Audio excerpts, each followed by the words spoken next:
আজকের ভিডিওতে সর্বপ্রকার বিষ নামনের ঝাড়ফুঁক মন্ত্রের কথা বলবো। কোনো ব্যক্তির শরীরে যদি কোনো পিঁপড়ে কামড়ায়, বিষাক্ত পোকামাকড়ে যদি কামড়ায় বা সাপে কামড়ায়, তাহলে এই মন্ত্র আপনি একবার প্রয়োগ করুন।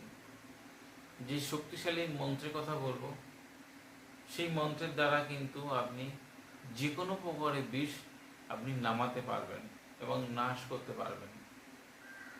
আপনি যদি তান্ত্রিক গুণনের কাজ শিখছেন বা করছেন, তাহলে এই মন্ত্র শিখে রাখেন। আপনার যে কোনো মুহূর্তে এই মন্ত্র প্রয়োগে আসতে পারে।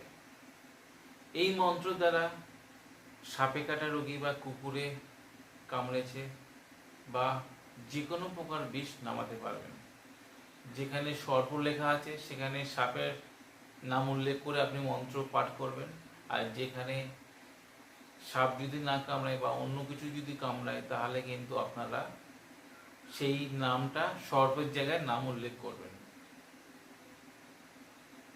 রুগীকে সামনে বসিয়ে 32 বার মন্ত্র পাঠ করবেন আর 32 বার ফুঁক দেবেন, আর কোনো শুদ্ধ জলেও 32 বার মন্ত্র পাঠ করবেন আর 32 বার ফুঁক দেবেন, আর সেই জল খাওয়াবেন রুগীকে।